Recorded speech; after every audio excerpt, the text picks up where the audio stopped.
and he hits me. I remember the feeling of being hit, like my teeth like caving in and like my gums kind of like swelling and the blood from my nose, and I just hit the ground. You are listening to the Go Earn Your Salt podcast, brought to you by Salty Electrolytes. On this podcast, your host, Riley Rogers, explores the stories of people who get after it, get things done, and earn their salt. You will hear from high achievers who discuss what makes them tick, how they got to where they are today, and where they're headed tomorrow. Perhaps this podcast will help you go earn your salt.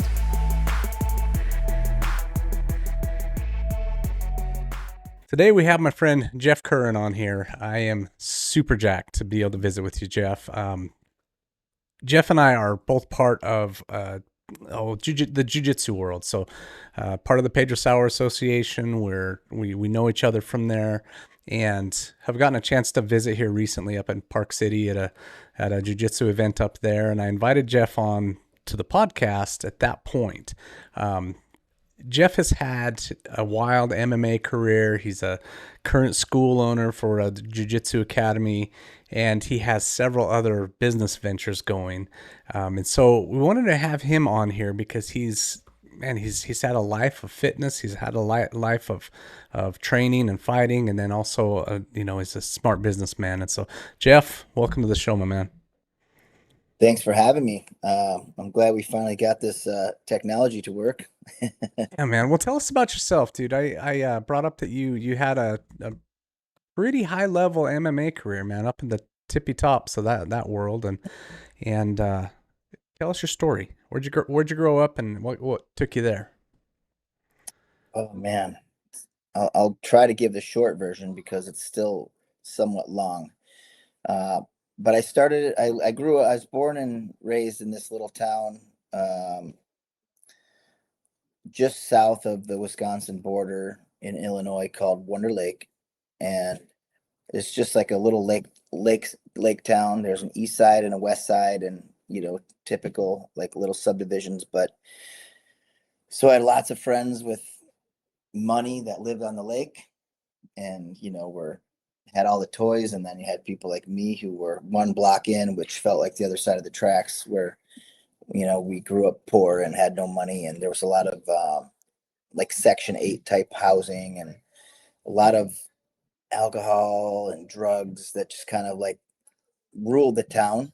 That's kind of where I grew up. And my family was all floor installers, like carpet installers, and I was third generation of that. So my mom's dad taught my dad and my other uncle and his son, which is my mom's brother, and then they all taught me and my brother, and it just kind of trickled down. And I think they have like with my uncle's grandkids now, we got like fourth generation coming up. But so flooring was our trade. We were all just kind of like, it was a blue collar kind of life. And I started in that around 7 years old, going on my first job, where I was just being like yelled at and told to go work. So like I had my own tools by the time I was 10, and I just never wanted that to be my life. But because we had no money, I was always kind of like doing these little park district karate programs where it'd be like $30 for 8 weeks. And then after that, you don't get to do karate again. But sometime around maybe like 5th, 6th grade, I was able to kind of convince my dad. My parents were divorced. My dad was actually really, really sick with diabetes and heart disease and different things. So he kind of had a lot of interest in helping me like do things I wanted to do, considering the way my home life was with my mom and my stepdad and stuff like that. So I finally got into a karate program, and one of my good friends there got kicked out, and he located this place where they were doing like ground fighting. And that was a town over. So I went to this like 8 o'clock class, maybe 9 o'clock class when I was 14 years old. And it was like ground fighting from whatever the guy had learned. The guy, Adam Miller, Adam Miller, I believe. at the time I didn't know him, so I'll just say like this guy was teaching basic jujitsu, and I went there, and I went to one class. My dad drove me, and I was like, all right, only Wednesday nights. The rest of the week between now and next Wednesday, I got to get with my friend, and we're going to practice everything that he showed us. And then we bought a bunch of magazines, and there wasn't a whole lot going on, in the jiu-jitsu world. So eventually it led me to a jiu-jitsu seminar with Megaton and Wellington Diaz. I drove a couple hours, went to that seminar, and then I just became like this fanatic where I started going to Arizona to train with him. And in the course of high school, I took over 20 trips, maybe 25, 26 trips to Arizona, back and forth. Um, I mean, I could maybe be 18 to 20, but I went a lot. I just didn't track. Life was just so busy, and I was just my girlfriend's mom worked at the school, so she would call me in, and then she would get my homework. And thankfully she wasn't some like scholar, so her grades were similar to what mine probably would have been. And it just kind of worked, and I would just go train all the time. And then I'd come back home and I would teach what I was learning to my friends in the wrestling room at the high school. And it just became one of those things where, like, my mom didn't let me box. By the way, I started boxing with my grandpa when I was young, and then I was gonna go do the silver gloves. And my mom was like, "No, you're not doing that." So then she said, "You can join wrestling though." So I joined wrestling and wrestled for three years. Couple years before that, I did like some camps, fourth and fifth grade. And then the summer before freshman year, I found jujitsu, and that was when I just like, okay, this is all in. And then about 2 years after that, Boyce Gracie fought. And when I saw that, I was like, whoa, wait a minute. This guy does what I do, what I've been practicing, what me and my friends have been doing. And we had heard about the Gracies, and we heard about that, but not in that level. And then we see this like explosion of jujitsu, and I was like, I gotta find a way to get in a cage like that. And so my research brought me to filling out like a resume for Extreme Challenge, owned by Monty Cox, who was the first full-time manager in MMA. And I got on the phone with him, and he's like, look, I got your resume. One of the most impressive things that I see is like you're a blue belt in Brazilian Jiu Jitsu. It's like, yeah, you know,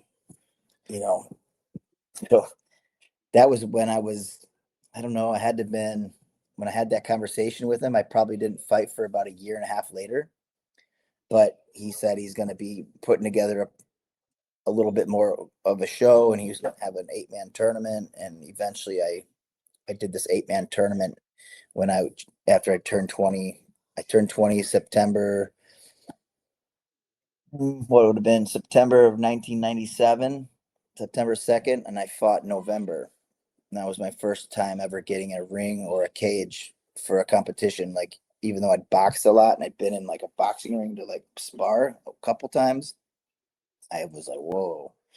So I did I did an 8-man tournament, 3 fights in one night. I won that, and I was off. Never stopped after that. That's you mentioned being a blue belt, right? And that was impressive then. So what year was this? It would have been you said 1993, right? Which was when Well, Hoist fought. 97 is when I fought. Okay. 1997 is when and 97 is when I had my first fight. Um, and I met Pedro Sauer when I was 18. So I met him. Man, my dad died when I was 18, and that was in January of 96. And my first fight was November of 97.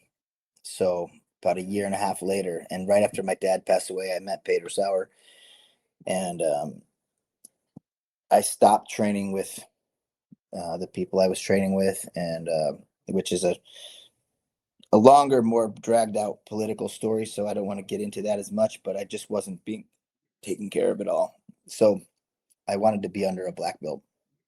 And I met Pedro, and I was like, oh, this is it. So he kind of took me under his wing, and that kind of changed everything. Regrouped my whole I regrouped my whole focus on jujitsu and like my whole um, outlook on everything. Mm-hmm. So you go into this fight world. That starts in obviously amateur MMA, right? What does Mhm. that world look like? Because we're Well, it all was used to all seeing UFC and we're the big show, but what's the little show look like? well. Then it was just all called NHB. It was the acronym was No Holds Barred, so everything was called NHB. And the world MMA, the term of MMA didn't even start like being used that I could remember till maybe the early 2000s. And I mean, I wasn't on internet at all. I don't think I barely had an email or anything like that.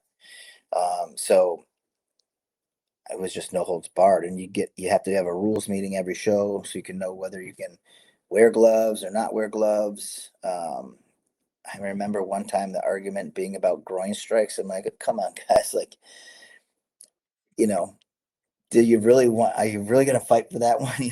So bad, like, because you want it to be, people wanted it to be raw, like raw as possible, and like mouth guards are optional, and it's like the weirdest thing. Um, so it was scary when the sport became more organized as the years went by and Dana made the unified rules. It wasn't scary to me anymore. You knew what to expect. You knew you're fighting somebody in your weight class. The fear was different. The fear wasn't like, who's this dude? Is this guy gonna kick my ass? Like, what does he know that I don't know? But once you start getting the sport organized, okay, at the at least he can't soccer kick me when I'm on my stomach and you know break my skull like that. Like at least he can't elbow me in the spine and what off a double leg and maybe cripple me. Like there's things that were like you just those rough guy. I like one time I fought this guy. I always tell this story because like I think it was my second fight after the tournament. So I did the 3 fights and then I went to Extreme Challenge and I got like pro fights. So now I got paid like $200. And I fought at this show. It was one of the only times I fought, well, not one of the only, but one of the only times I fought for Extreme Challenge where they didn't film. They didn't have a camera guy. Well, I'm standing across, I'm like this like pasty, soft, like kid, and I was game and I felt like I was tough, but I'm standing across from this dude, Mike Haltom, and he was this like burly, muscle bound, just shredded up man. Like I was still like a boy. He's 20 years old and he's probably 25 years old and just I don't know, just maybe 30, just strong dude. And he hits me. I remember the feeling of being hit, like my teeth like caving in and like my gums kind of like swelling and the blood from my nose and I just hit the ground and next thing you know I'm in the locker room and I'm like or the bathroom and I'm like checking all my cuts and I'm like what the fuck happened and somebody comes in and goes dude that was awesome man great fight. I'm like oh I guess better next time. I had no idea that I caught him in a triangle and made him tap or put him to sleep or whatever. Wow. They're like, no, he hit you and you threw a choke on him with your legs. And it's like, oh man, instincts. Thank God. Like, I thought I was unconscious. Like, I thought that I just got hit once or twice, and the fight was over. But apparently, I choked the guy. And it was just crazy. I was like, can we see the tape? I want to see what happened. They're like, no, you don't. I don't think you want to see the tape. It was bad the way you fell and you got hit, but you just threw your legs up and locked the triangle. So So you really wild, were man. mostly unconscious for that. It sounds like, huh? Yeah, it's just like the what do you call it? Like the knee jerk or the instinctive reaction. My body was still working, but my brain Yeah. was off. Oh, that is wild, man. Yeah, I hadn't heard that story. So you're it's just crazy. You got my wheels turning now because we see that stuff once in a while, right? Where, a Yeah, guy's gets kind of knocked out, but then he ends up tackling the ref because he's still going, but the brain's not really yeah, working all the way, right? yeah. It's like I'm I'm good. I'm good. Like, no, you're not. I'm not your opponent. Oh, sorry. Wrong guy. So your nickname, Big Frog, man, can you tell me where'd that come from? Well, the nickname was just kind of I had a tattoo of a frog on my back, just unrelated. Um, and then when I was 18, my friend Amilcar, he owns Mika, great jiu-jitsu, what is it? Great Suit Mite, Las Vegas. Uh-huh. He was out in Park City. Uh-huh. Remember, he taught a class. Him and Pedro Sauer's nephew Rodrigo were calling me Sapon all the time, and said because I did a warm up and I guess I was doing frog hops or something, and they said that I looked like a big frog. That's where So it came from, huh? yeah, a couple years later, I was asked for a Full Contact Fighter magazine. Joel Gold was doing an interview with me for the actual physical magazine. He said, "Hey, do for your profile. Do you have a nickname?" I said, no." And then I thought about it. I go, actually, yeah. I go, some of my friends call me Sapão, which is Portuguese for big frog. And he's like, oh, okay. So he put Sapão in the profile. And I said, hey, you got to change that. Like, I'm not Brazilian. I'm just telling you what they call me. If you're going to call me. So they changed it to Big Frog. And Man, that's then I was like, damn it, I should maybe think of a better story than that.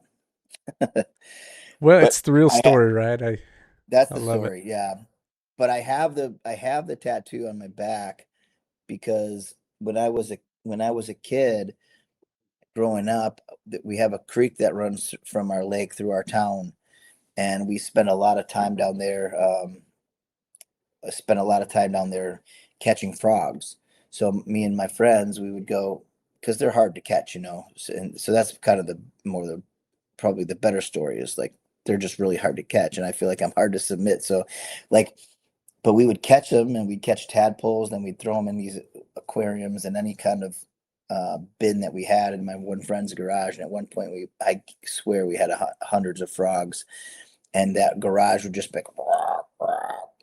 croaking.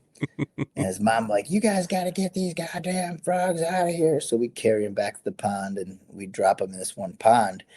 And then we go back to the pond and hunt them, and there'd just be frogs everywhere. So we just I don't know, it was just a pastime, things we did once in a while.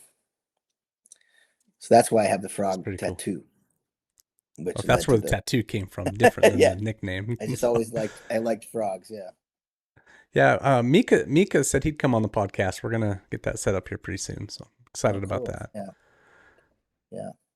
I'll have to ask him about his side of the story, giving you that nickname. Yeah. He'll tell you.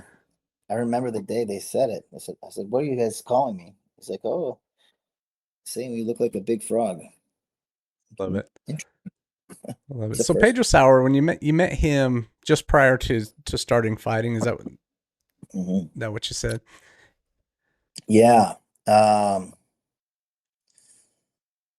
I was looking, man. I was training with Carlson Gracie Jr.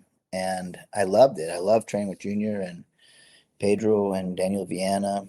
They were a couple purple belts. This guy Paulo Bazara, um, Pete the Greek. Hmm.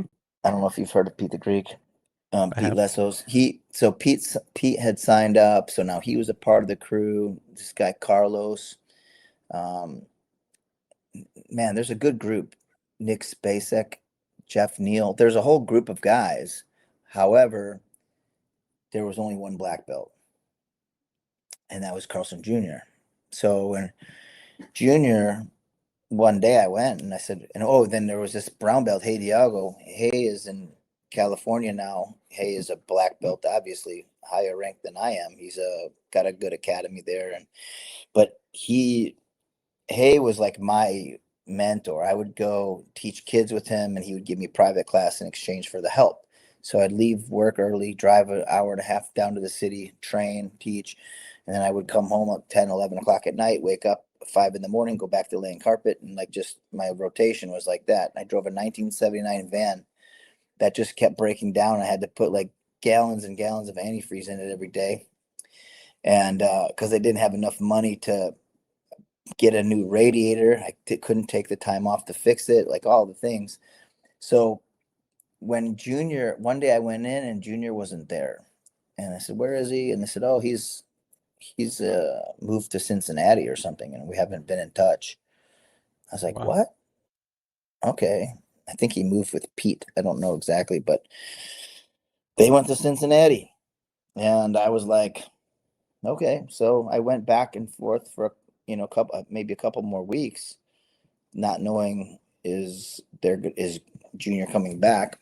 And then Hay had moved out west, and it was just me and the purple belts and a couple other blue belts. And I was like, I'm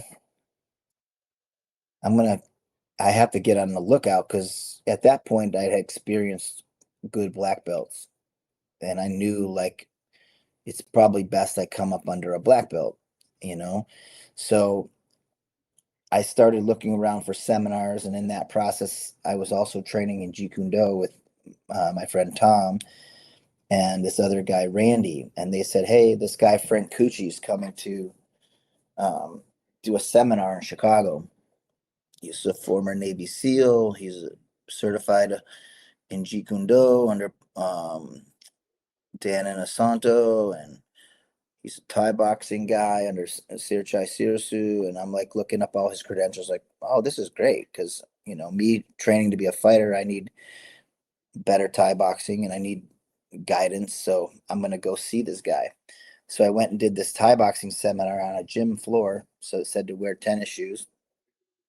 And I got there, and Frank was like, "Hey man, are you the jujitsu guy? I heard you do jujitsu or something like that." I said, "Yeah." I said, told him my story really quickly, and he's like, "Hey man, let me show you this. What do you think about this position?" And we got down, and he showed me like some crossbody stuff on the gym floor.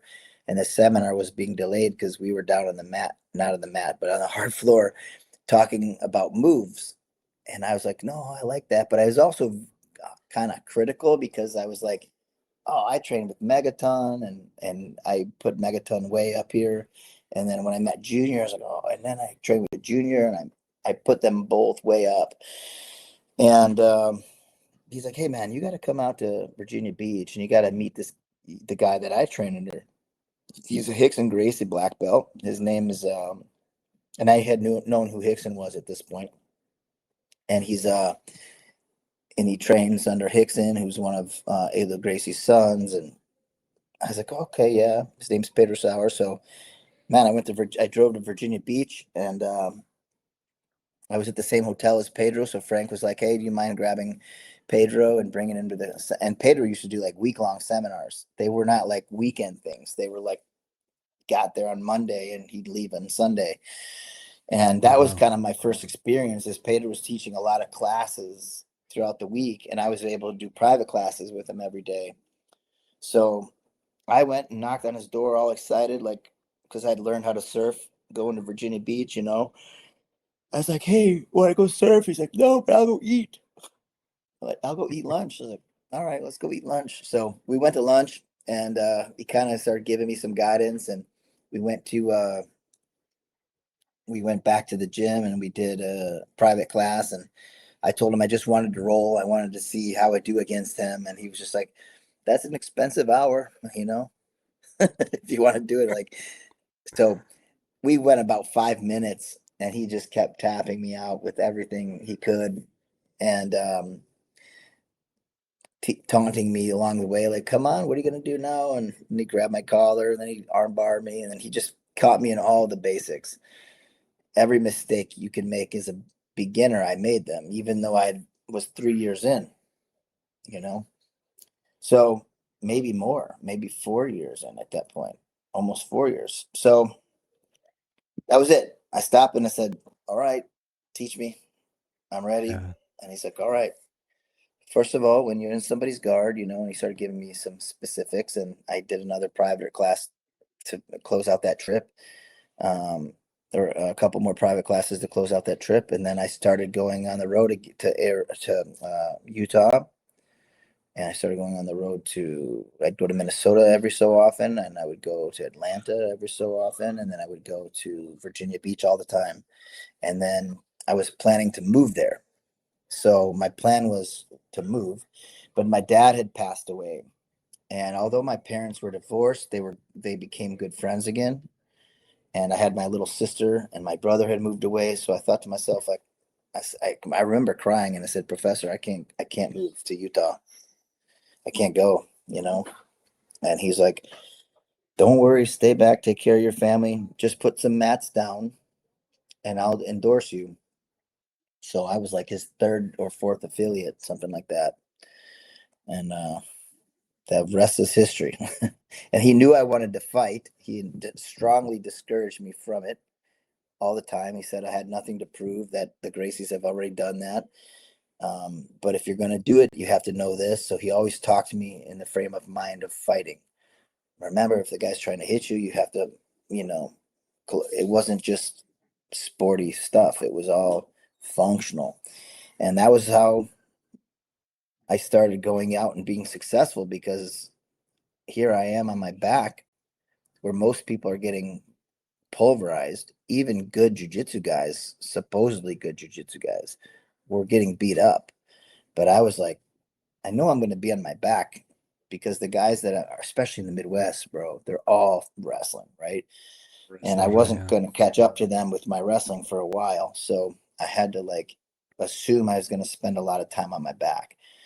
And I just mastered like punch block defense, and like not getting hit, not taking damage. I didn't even care about get ups. I just worried about sweeps and submissions. And it just, my game just was up.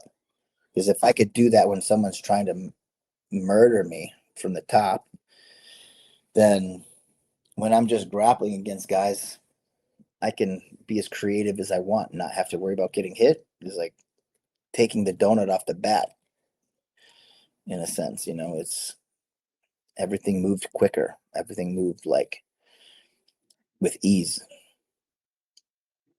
You it's fascinating to me because, you know, we're again not necessarily on here to talk jujitsu, but what you just said about it's easier when you're confident in that position. You know, you can be on your back and know you're going to block the punches, and so that frees you up to do other things because you're not afraid of going there, right?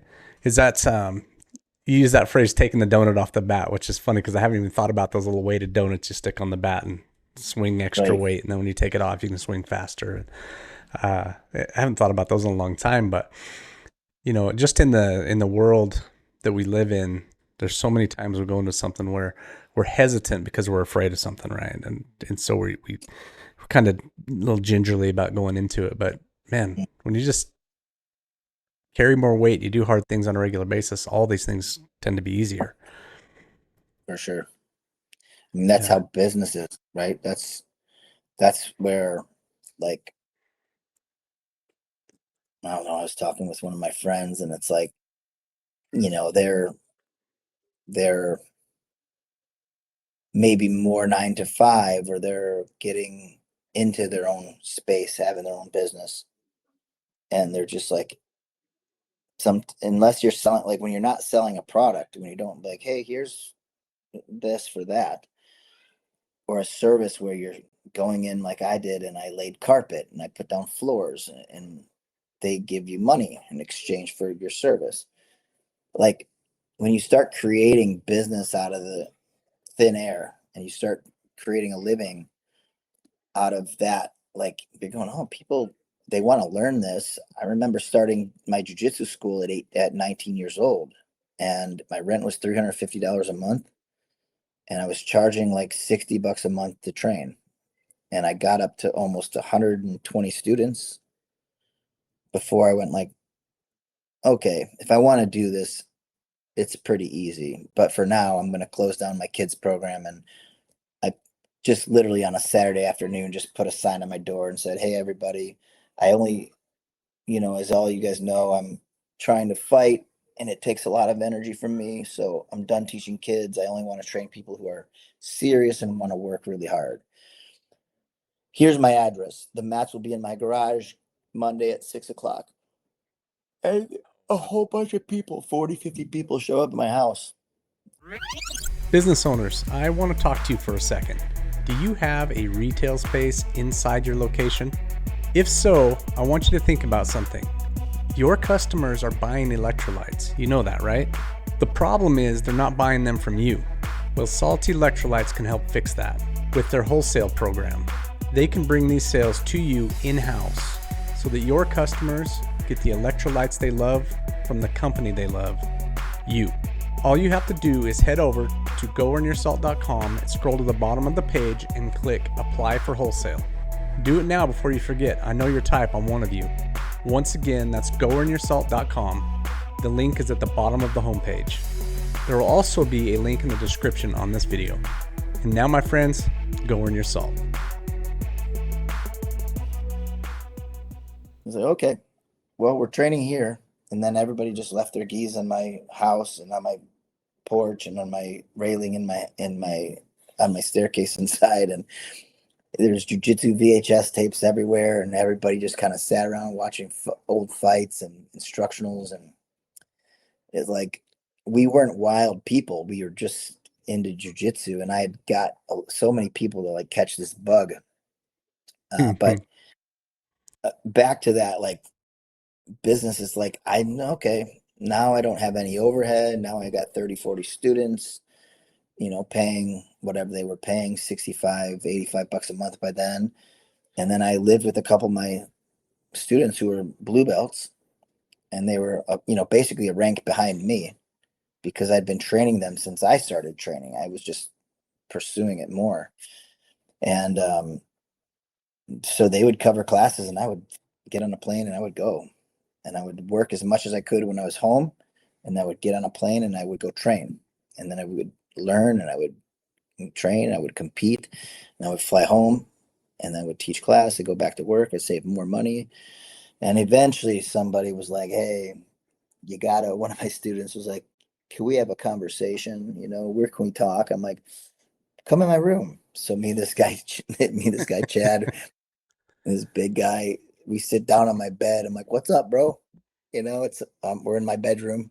He's like, well, I guess we can have this meeting here. I'm like sitting on the edge of the bed with him because I had no other chairs in my house, He's like, I just hiked through 3 different backyards and a front yard to get to your house, parking in the snow and walking through a foot of snow. And I got yelled at by neighbors and chased by a dog. And I just want to know, I love training with you, but like, any plans of getting another place again? Or is it just going to stay here? I said, yeah, you're right. It's been a year or so. I should probably find a place. So that's when I kind of like started trying to elevate back to having a business. Yeah. Well, you had talked about off air. You used the term your mega gym. Is that when you started that? No, that was years later. I moved into like so I've moved my gym a total of 10 times if you count my move to my house. So my first gym, my house, and then Powerhouse Gym. So they had a multi-purpose room, and this guy let me pay like $600 a month and put mats down, and it was my room, locker rooms and weight room, and everybody had everything they needed. But then I kind of outgrew that. It's like, okay, this little space is not big enough. So I got a unit down the way from him in that plaza, but that was really offset. I couldn't afford that space there. So I moved again and again. I kept growing. And then I had like a landlord issue where they weren't fixing anything, and we were getting a lot of water. And I kept emailing these guys and asking them to come and repair the roof. And I had like 14,000 square feet. My ring, my cage, weight room, full weights, showers. Wasn't perfect, but it was everything you needed. And that's when my team was like growing, and I was starting to make a big dent, and I was in the top 10 and just like kind of killing it. So I'm like, all right, I got to go buy a building, which I'll need a few hours to tell you that story. But I found a building We bought a 24,000 square foot place, renovated the whole thing. The dorm rooms there slept like 12 people. I had an office with an ensuite, my own kitchen, my own bathroom, my office was connected to my bedroom. We had multi-purpose room, indoor track, like a 25-yard sprint track with 4 lanes. We had a wrestling room, full size universal circle, like 20 heavy bags around the mat. Our mat space was 50 by 85. That's gives you an idea how big our mat was. Everything we had there was just amazing. But and we got up to like 550, 575 members, and then the recession hit. And in a matter of couple months, I remember looking at my monthly statement, and I go, wait, why are we at 112, 117 students? That was the number. My front desk guy was like, bro, families are leaving. They're losing jobs. They're moving out of state to move in with their parents, to move in with their siblings. They're just out of work. I'm like, because that was the problem with having such a big family environment, with these martial arts schools. Is like, you lose one, you're probably going to lose 2 or 3 more with them. So that was a real thing. And with the way my mortgage was, I was like, I had to let the building go, and then I went through a series of other struggles to get me to where I am with COVID and everything, and a couple other forced moves that brought me to where I am right now. And I'm on my 28th year, and I look back to the first struggle going, man, probably could have just called it a day then, and probably lived a little bit more of a peaceful life, but I wouldn't change it. Yeah, man, that's you said about 10 things there that I'd love to dig into. We don't have all day, but you mentioned families, right? So you have this business model that caters to families, but you're right. When you lose one person, you lose the whole family, and so it could be 2, 3, 4, 5 people in one shebang. In my other business, I built that thing specifically to have a whole bunch of customers versus a couple of big ones, and I get a lot of flack for that, but that's the reason I did that, is because, and if I lost any 10 of my customers in 1 week, I'd barely feel it, because they all, basically occupy such a small part of the pie. Yeah. That's, you got me really thinking there, man. Then you went pro, like the lower level pros, but then you went into the big time, man. You went into the UFC world, and talk about that a little bit. Yeah,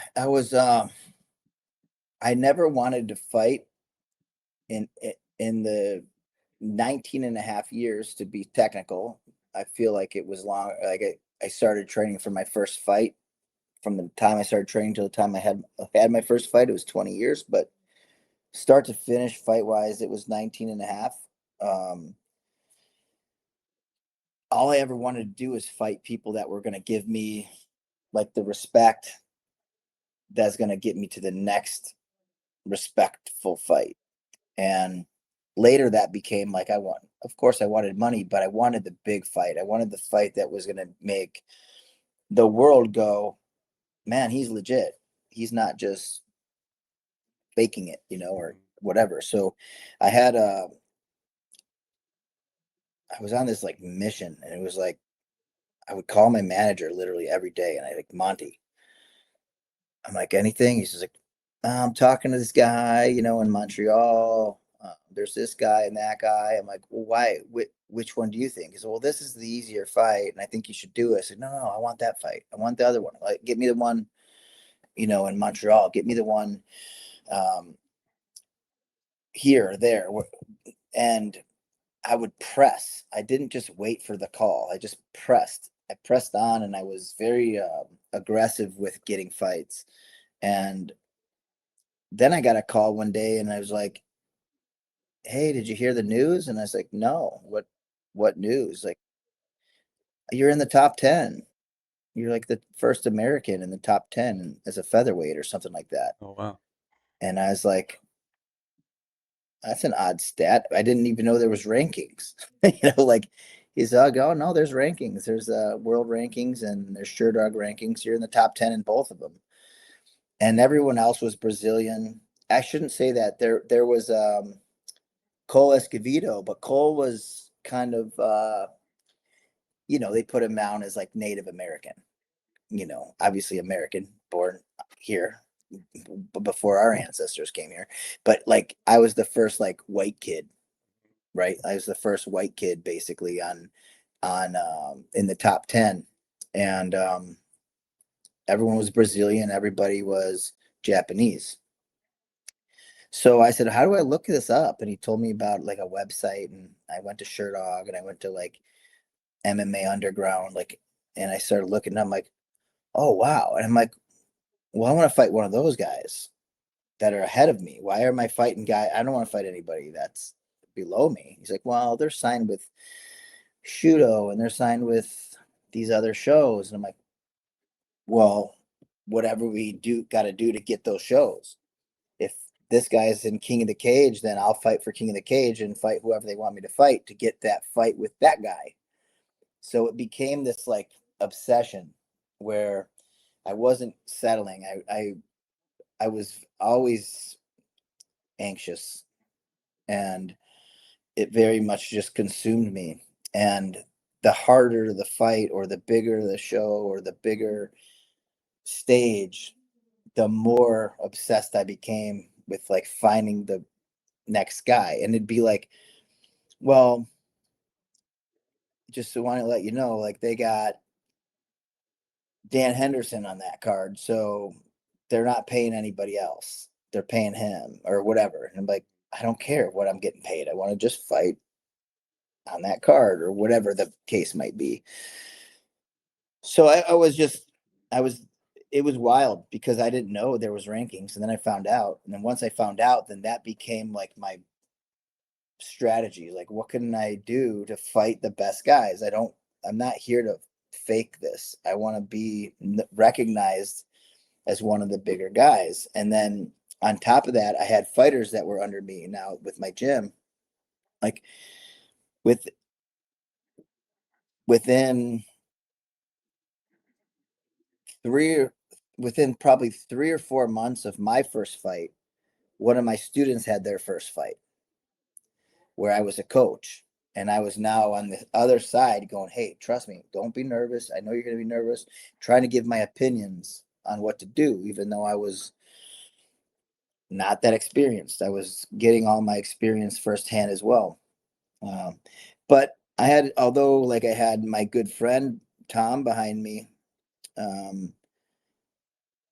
everybody, my girlfriend at the time, who's now my wife, so Sarah was like, her mom and her and my mom and my sister and my brother and everybody that I trained with was all just like, okay, you fought once, now be done with it. Like you got to experience it, now stop. And I was like, 4 broken ribs and a broken orbital and a broken septum and a broken hand, and all in 12, 13 minutes, like not stopping me. So didn't stop me. So why is that going to stop me? I was just determined, and eventually they all kind of went, okay, now I get it. Now we have to get behind you. Not that they weren't behind me, but now we got to get more like excited about your future because you're actually, you're doing what you said you're going to do. And I was from that little town I told you about, which growing up had probably 1,000 people in it. Now has probably 7,000 people. All my old bike trails, all my old like dirt bike trails and everything's built on now. All the cornfields are built on, everything's built on. So there's a lot more people. But back then it was just like, I'm just some loser kid from some loser town, really, Mm. some kid from some like unfortunate lifestyle, like living situation where I was dealing with all that the things that come with drugs and alcohol and abuse and poverty and all that. So I just wanted out, man. I was just like, I'll get the hell out of here, and I'm gonna fight my way out of here if I have to. And that's basically what I ended up doing. And still to this day, every year I do like a food drive for my town, and we have big years and small years, but we always bring a bunch of food to the food pantry, to the church where my mom got married at twice.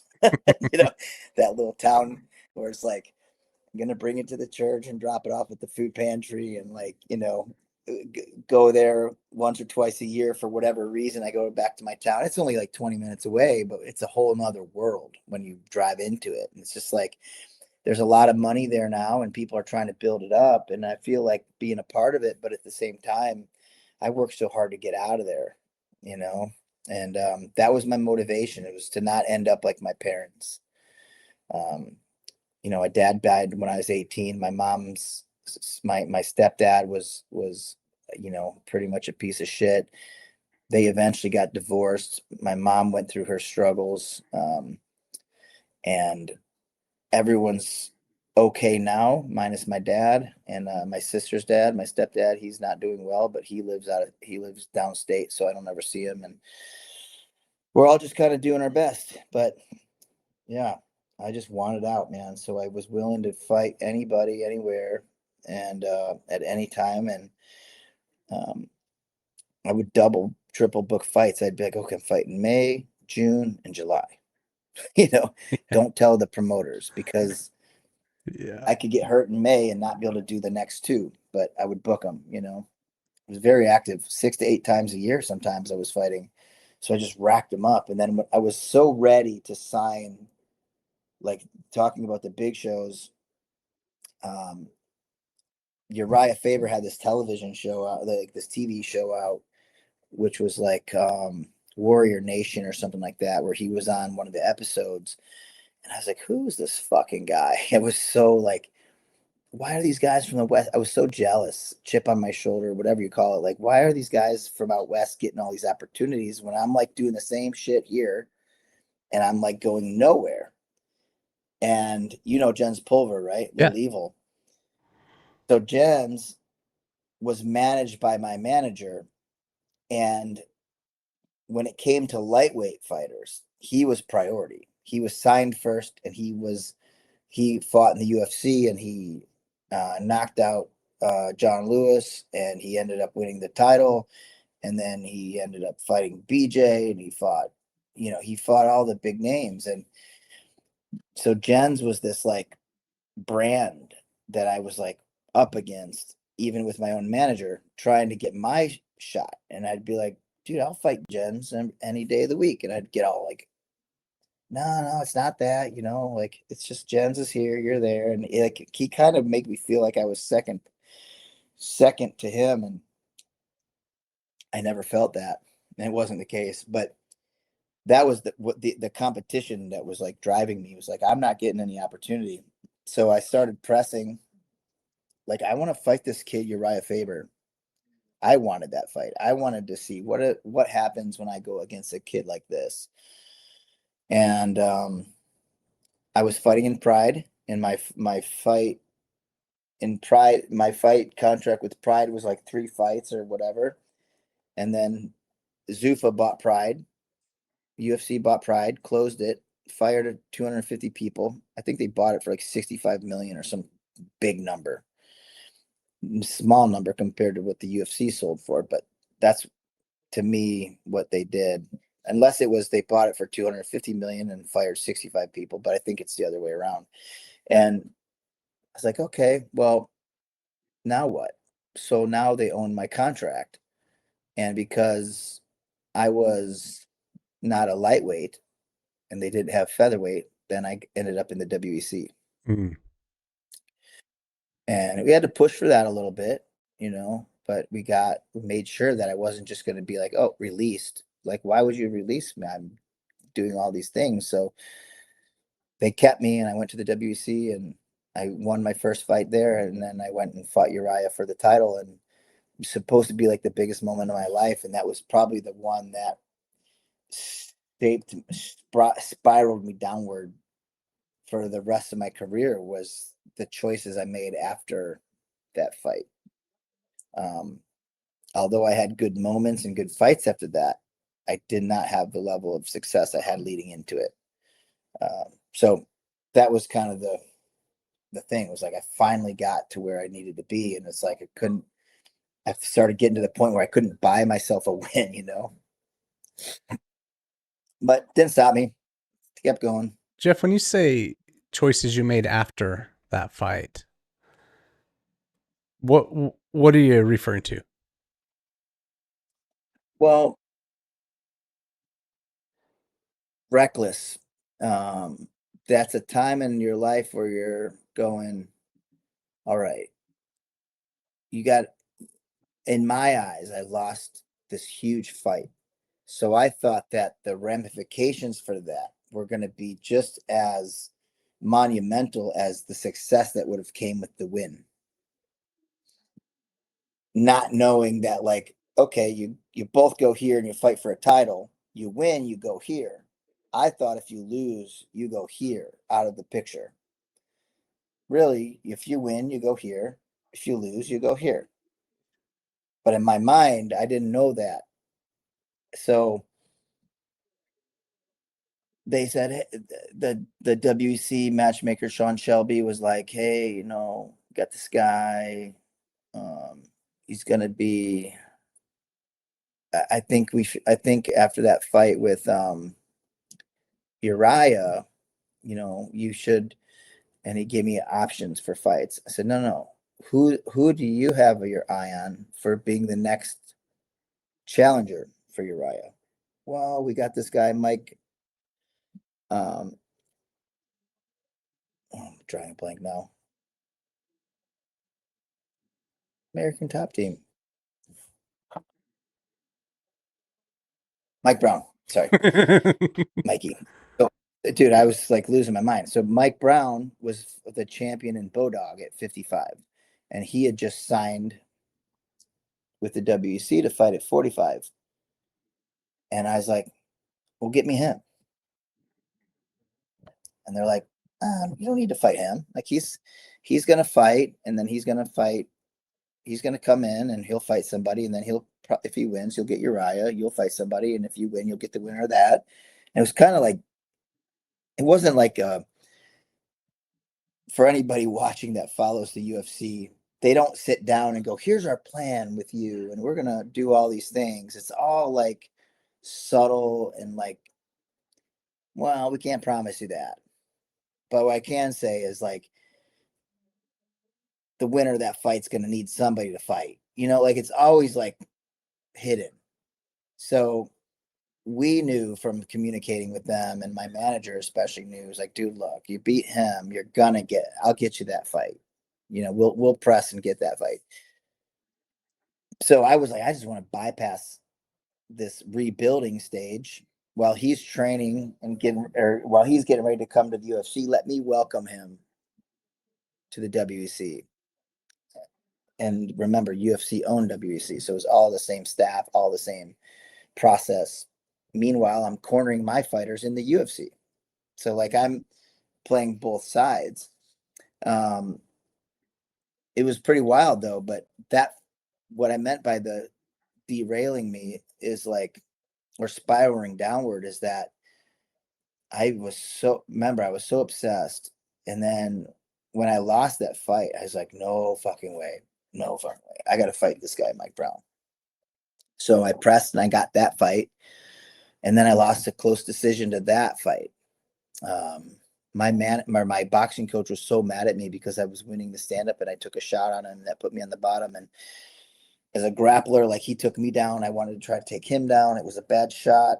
I was winning the stand up. I was, you know, it was just, he was so good. Mike was so tough, and you know, he didn't have many holes. And the grappling side, he was also a black belt. Um, so after that fight, I was just like, okay, I felt outgunned with size, and I pressed and said, I want to fight. I want to fight down at 135. I want to fight at bantamweight. My weight cuts are so easy.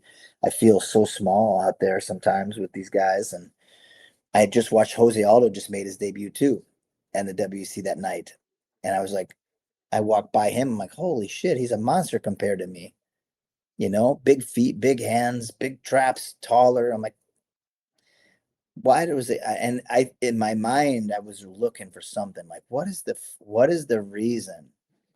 And remember, I don't really have a mentor to take me through this because I'm the pioneer, especially in my area. I'm the one paving the way. Pedro Sauer had bare knuckle challenge fights that I can't relate to, but he couldn't relate to what I was in, from the same level of like, just in the difference of styles and stuff like that. So I was like, who do I go to? My manager, he'd suggest things, and I say, yeah, I want to do opposite. Let's fight. Let's get me in there. So they got me in this like match with Joseph Benavidez, who was 10-0. Even though they had other fights for me, could have fought somebody else. Probably less chance of becoming a top 10 guy like Joseph Benavidez was, who was coming up under Uriah Faber. And I lost this like a decision to him in Chicago, and it killed me. I was like, what? I couldn't believe it. I'm like, what is happening? I just lost 3 fights in a row. Like, so then the next fight, so then they tell me that they're gonna cut me. The WC is gonna let me go. And I'm like, you let people go when the fights are boring. You let people go when they're getting their ass kicked. I'm losing like close decisions. Arguably, whether they're just unanimous or split, some of them could go the other way. Like they're close fights. And then they call me and go, hey, it's your lucky day.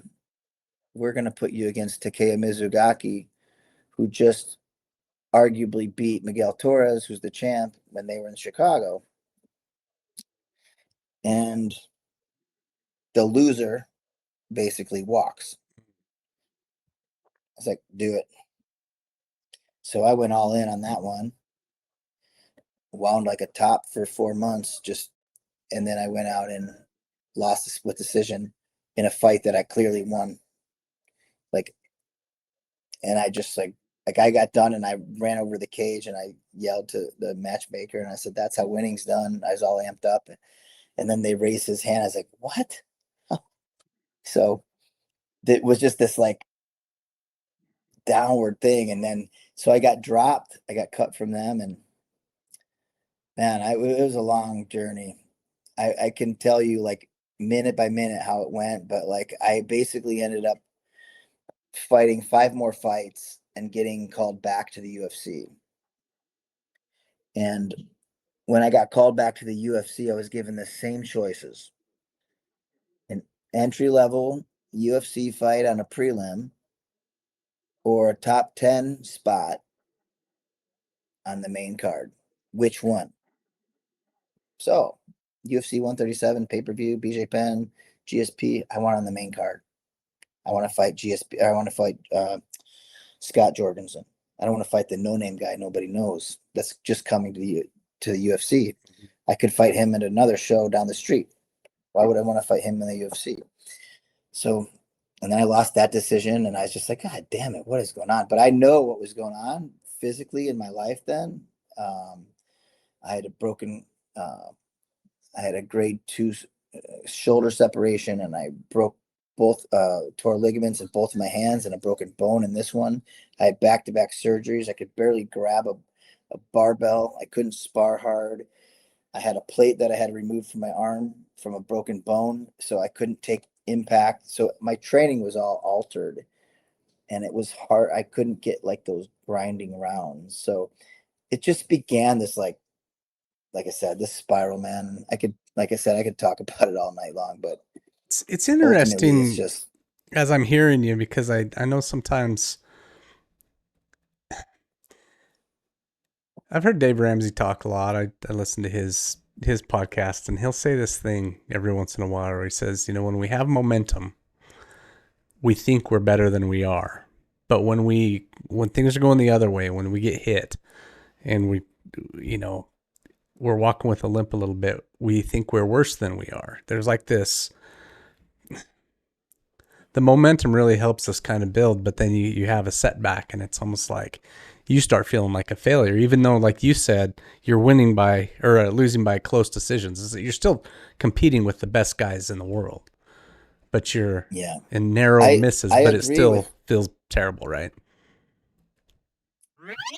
All right, you sweaty buggers. That liquid dripping off your forehead and down your back contains minerals that are critical for high performance. If you don't put those minerals back, you're not going to perform well. This is where salty electrolytes comes in. Salt contains 6 electrolyte minerals plus a touch of iodine to help you replenish after a hard workout. Salt is the only electrolyte supplement to pair every mineral with its counterpart, giving you the most robust mineral profile on the market, period. Head over to goearnyoursalt.com today to get some for yourself.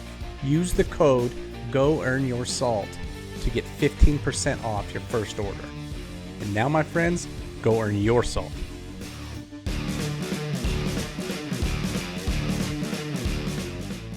I agree with what he's saying, but I also can explain it from my point of view in a way that when you're feeling not as good as you are, those should be indicators to step back. Those should be indicators to go, okay. Because I have a couple times in my life where I'm like, all right, I'll fight the guy who's 20-19 record, fought good guys and beat them, lost to some not so good guys, had good days and bad. I'll fight that guy because my stats measure up against him and it's more in my favor. Yeah. I'm not going to fight the guy who's 0-8. I never fought a guy with a losing record like that. But I've had to fight guys at times, but when I'm down, I want to fight the best guy. When I'm up, I want to fight the best guy. So the balance needs to be when you're down and the wins aren't going your way. You need to, as a coach, I was great at it. Hey, fuck that. Let's fight this dude. Okay. You have to beat him. If you don't beat him, you don't belong to be there. I was more realistic with my fighters as a coach and as a manager than I was for myself. Because for myself, I was like, you deserve to be up here with everything you're doing. You can be because you've been there. Don't waste your time down here. What I needed to do was go, okay, when I'm down and out, there's a reason.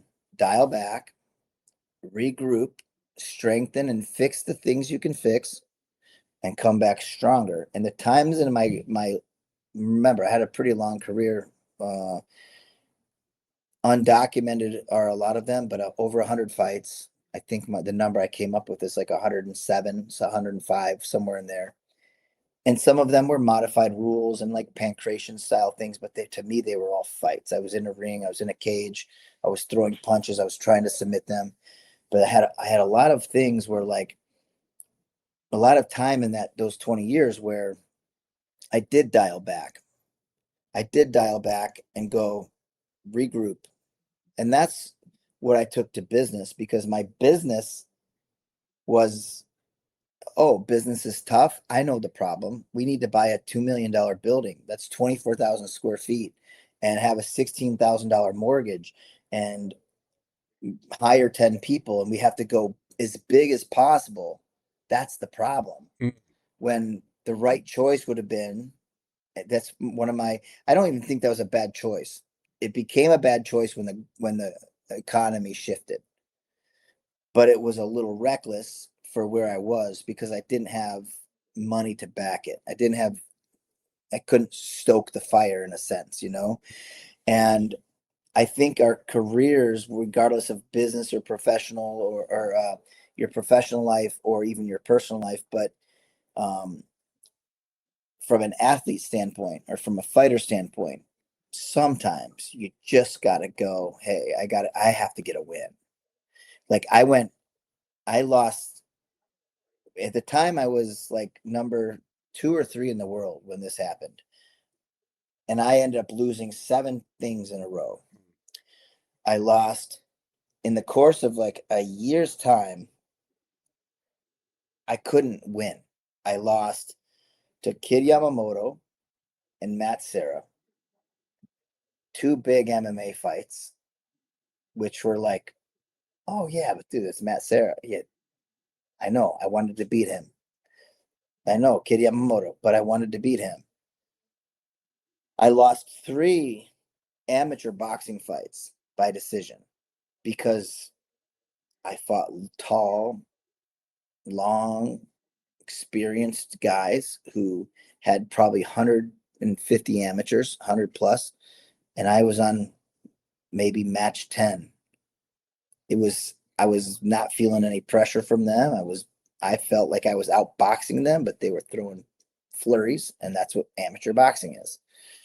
And then I had 2 grappling matches. One was like in the Arnold Classic for the Helson Gracie Nationals or something. I did a super fight with this guy, Daniel Moraes, and he took me down and held me. He took me down and scored 2 points and held me for 9.5 minutes, to the point where when he was holding me down, I literally gave him my back and he wouldn't put hooks in. He just stayed away.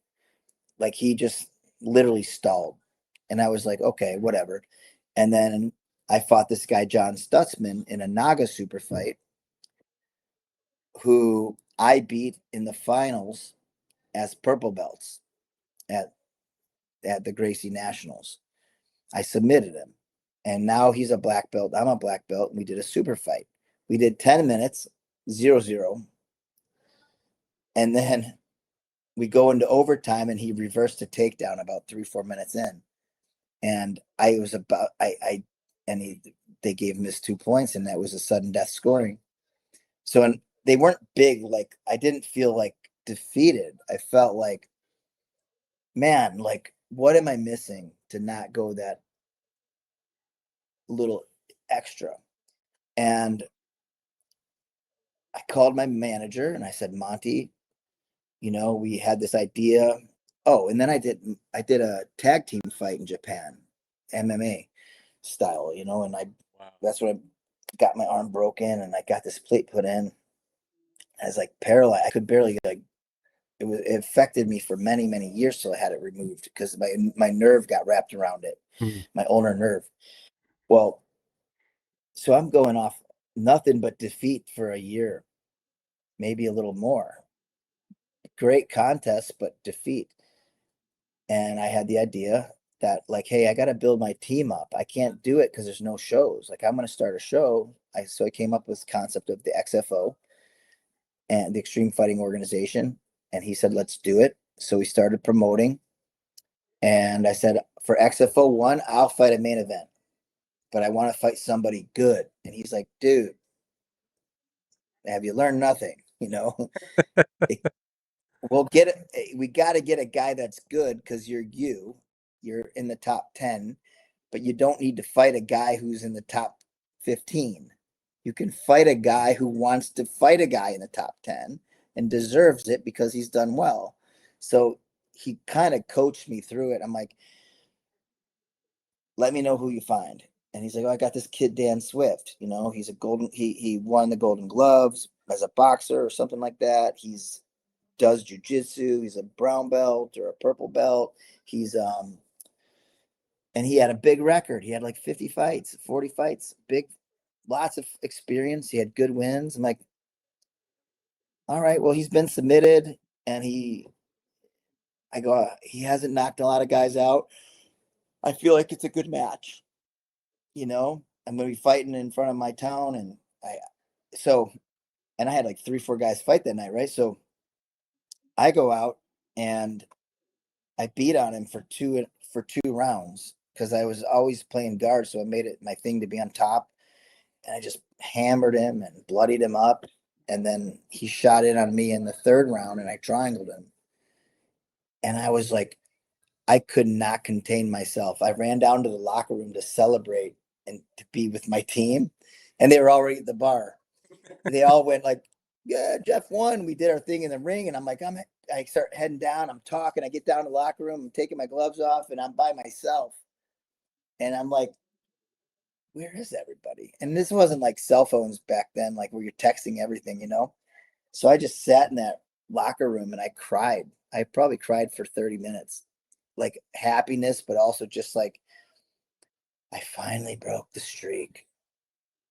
And then that fight and the next 15 after is what brought me into like that upper echelon of fights. I didn't go backwards from that point for a long time. It was all climbing, and it was just like I needed to, like, you have to break that seal, you know. You got to break that barrier, I should say. And that did it. And that was when you start going, okay, I do belong here because I just beat the shit out of a really good upper mid-level guy. So I don't belong here. I belong above him. Now I have to figure out how to beat all those other guys. Then that was it. I beat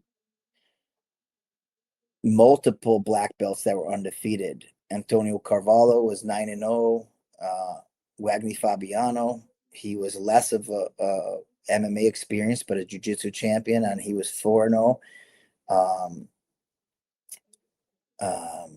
Rafael Assunção, him, and there's a fourth one. It'll come to me. But man, I was beating them all, and I was like, I was just moving.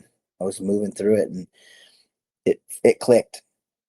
It clicked. Whatever was going on prior to that, it clicked. And when it clicked, I said, I'm not going back till the end of my career, of course. And there's a lot there. You just, And as far as listening to your I coach, you mean, know. yeah, it's hard to talk about fighting, but once I get going, I really just go back to the moment and I remember all of it. Yeah. I mean, there's just so much wisdom there, man. Like I said, listen to your coach for one, which started that turnaround, right? It's like, hey, maybe he's right. And, you know, you Well, knew my he was manager, right yeah, because you do the same thing, right, as a coach. yeah, Um, yeah. it's amazing, I dude. had to think more. What are, What would I should have stopped sometimes and thought like, what would you tell yourself? But weirdly, I never did because there's always such this like separation of where I was compared to my fighters, and all I did was work to bring them to where I was. And once they got there, I still felt very responsible for getting them there. Um, but yet I didn't trust my own opinions to myself. I felt like I was on a different path than they were because of not having a full-time coach and not having somebody tell me what to do and not having somebody, guide me through it. I was their guide, so it was hard to be my own guide. yeah.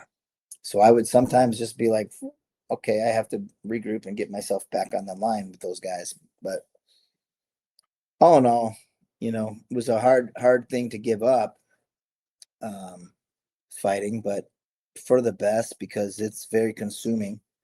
I don't take, I think it's a profession that, really requires 100% attention, or these days you're just going to get hurt, permanently hurt. Mm. I just read a story about a girl.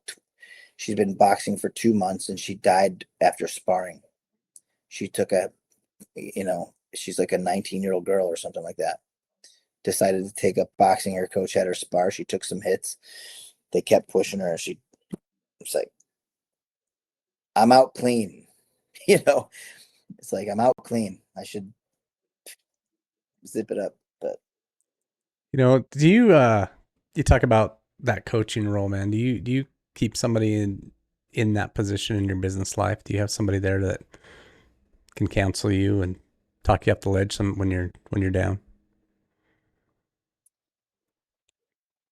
if I ever want to like be told not to do something because I feel it, like I'll bring it to my wife to be the first one to say, don't, no, no, been there, like she's very much the regulator in that, like, I'm the risk taker and she is not. So sometimes when I'm feeling iffy about things, that's pretty much the advice I'll take, because Sarah's always gonna kind of keep me from going too far with that. But I don't really have a business mentor. I talk with my later in my life, I became good friends with Brian Butler, who owns Sucker Punch Entertainment, and he became my manager as far as sponsorships go. And then some of the last fights in my career, he was kind of instrumental in getting me the shot too, the opportunities. So Brian, he's very successful, and I bounce a lot of my ideas off with him. I got a couple of my other affiliates that are friends of mine, this guy John and my buddy Andy, and yeah, I run things by them. But it's just most of the time it's us just rapping about stuff. But I when it comes to business, most everything I do is pretty much non-mentor. Not that I didn't have it for many years. I had trusted. I talked to my uncle. My uncle kind of taught me business in general. My uncle from the carpet store, and I had a lot of people that were there, but kind of sadly now I don't know who to ask stuff, because I I don't know. I want to ask somebody who's been in my shoes. I want to ask somebody who's been kicked in the teeth, been knocked down a million times and has to get through it, not somebody who's riding a different safe path Right. kind of thing.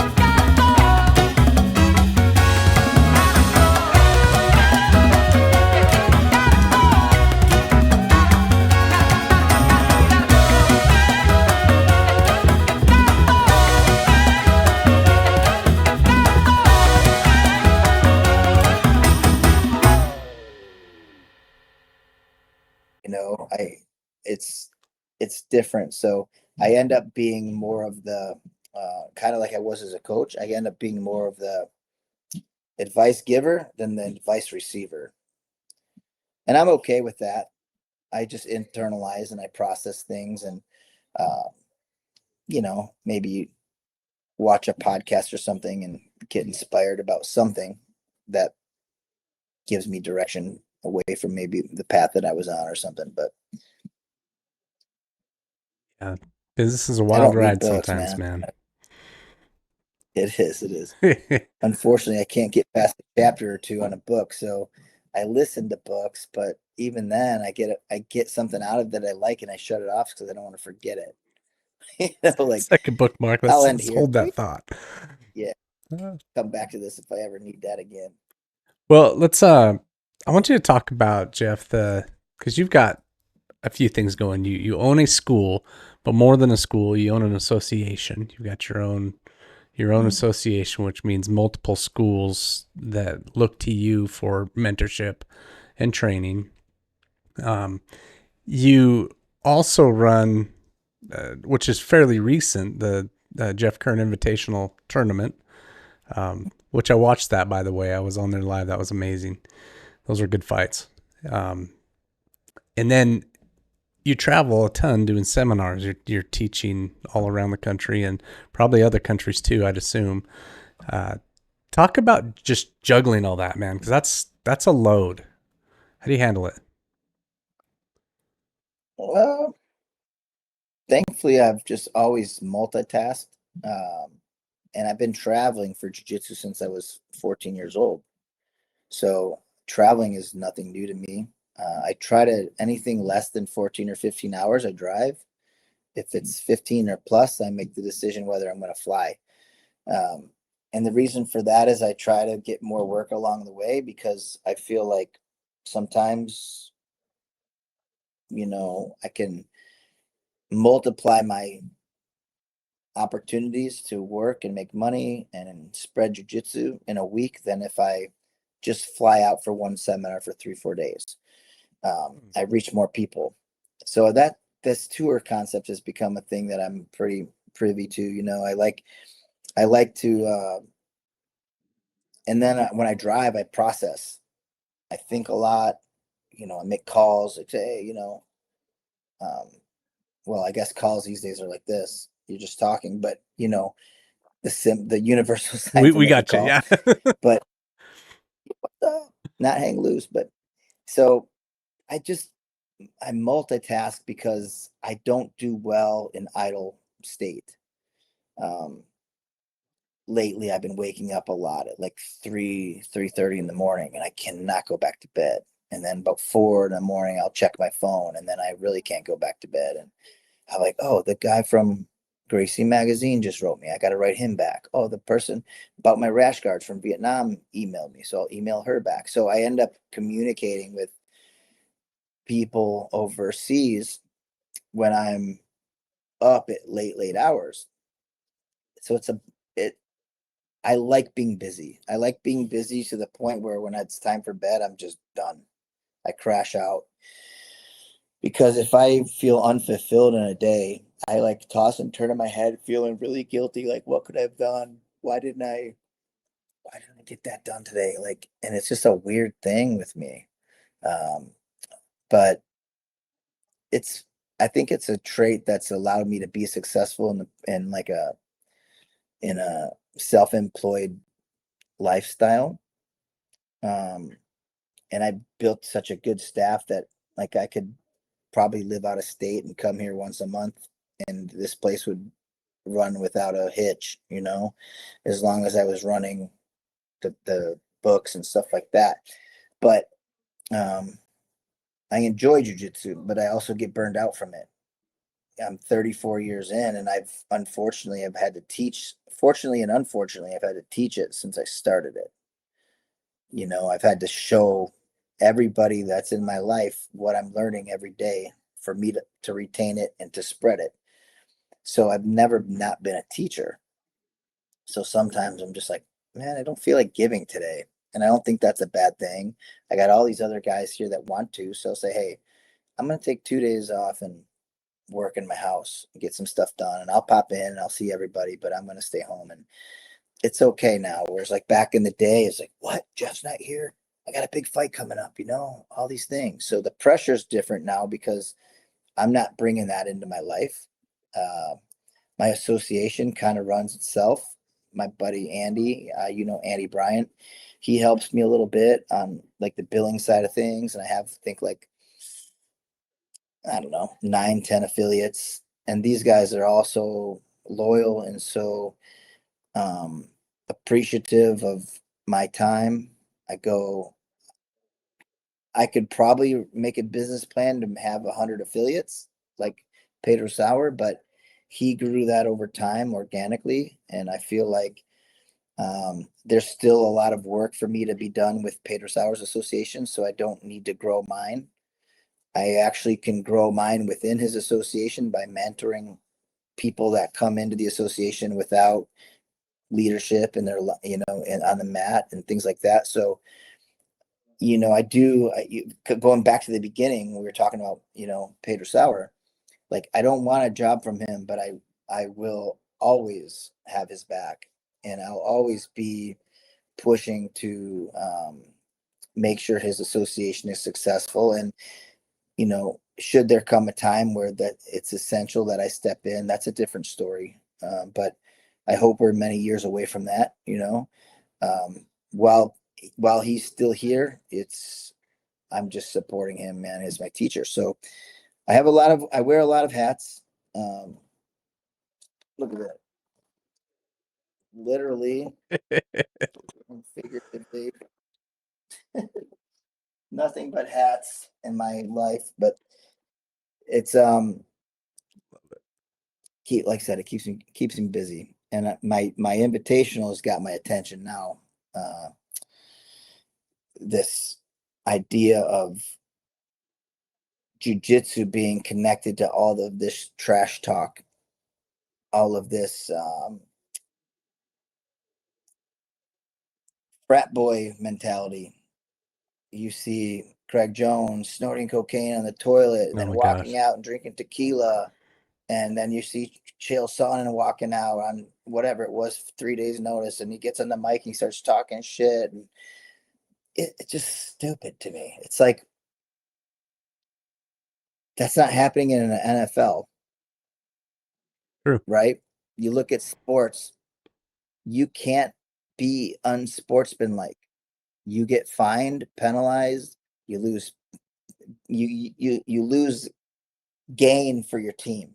In whatever sport it is, you lose momentum for your team when you break that unsportsmanlike rule. And I get that in MMA a little bit because you're fighting and you got to psych yourself out a little differently. But jiu-jitsu, one of the martial arts that is prominent in making MMA, the martial art that made it what it is, there's got to be a level of respect. But then I think, well, all the Brazilians that brought jiu-jitsu to America, they weren't all respectful either. They all, whether it was out in public or behind backs, they talk shit. So it's a nature of the business in a way, and I want to make sure that I could be opposite of that. Yeah. I want people's jiu-jitsu to do the talking. Nobody likes a big banter and a shitty match. You be True. humble and it's exciting. It's a totally different experience because the fight never lives up to the hype.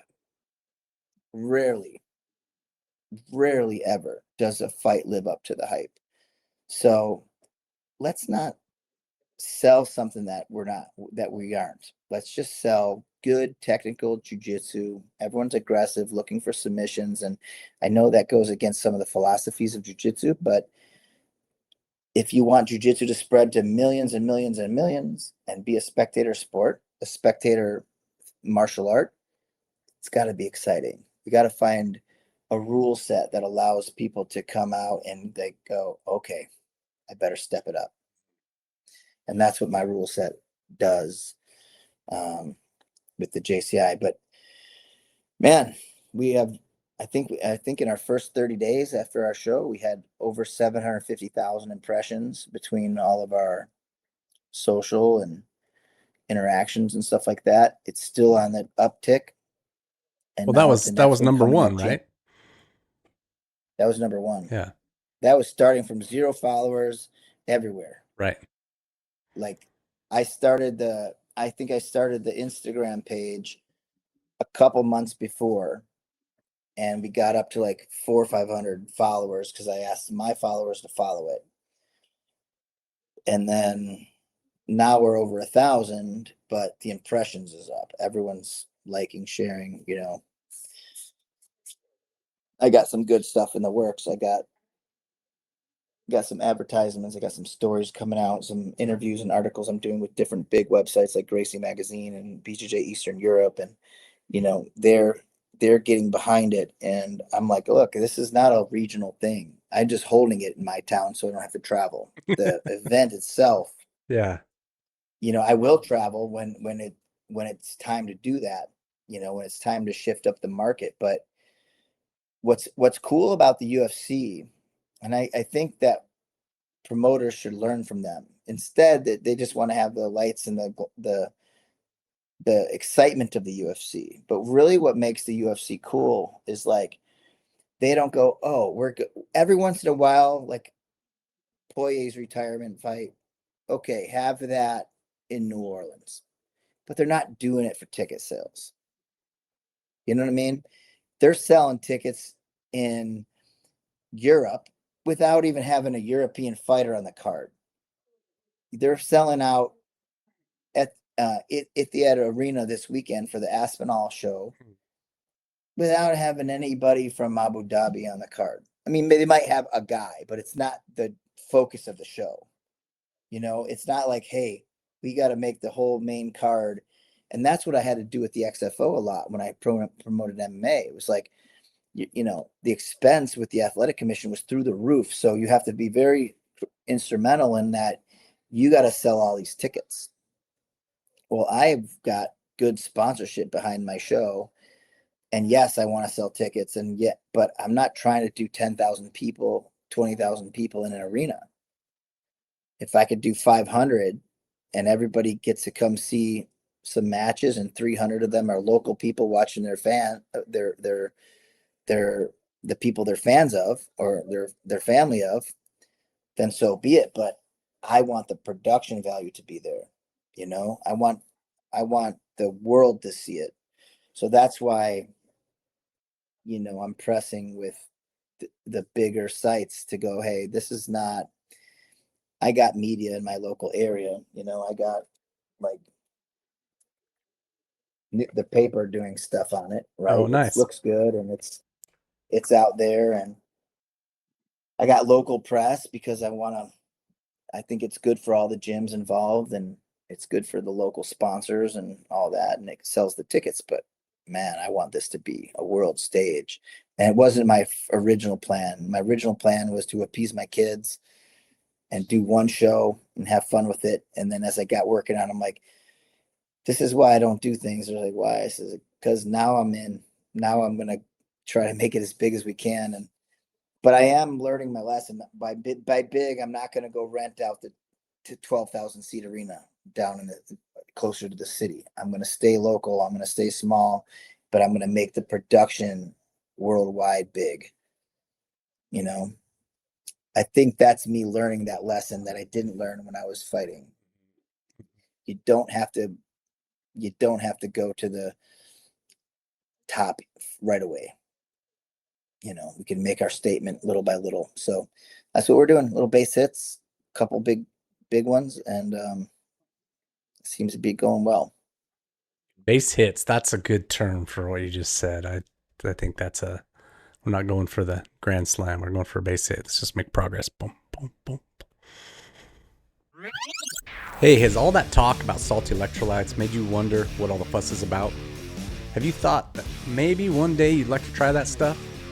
Well, today's your lucky day because Salty Electrolytes is offering free samples to listeners of this podcast who have not yet tried this amazing electrolyte supplement.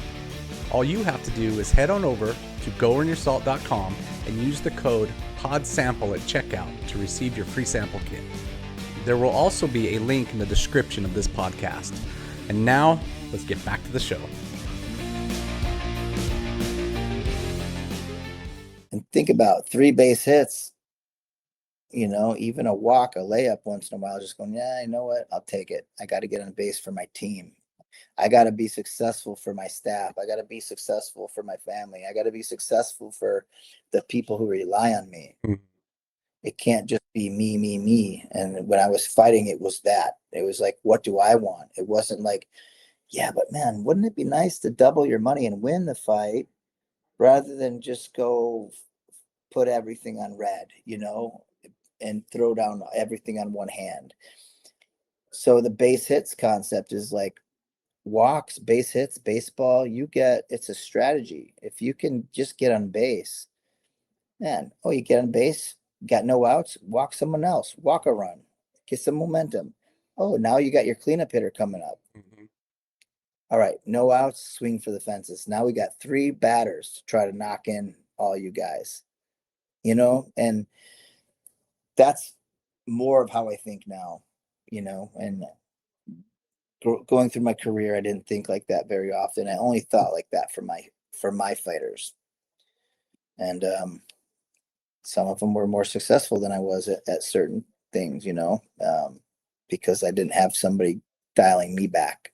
The ones that tried, like my wife and my manager, I said, no, you're just doing that because you care about me. You're not looking at the big picture of what I could do if I win. What if I win? You know, what if I don't lose the fight? You're looking at all the like safe. I don't like safe.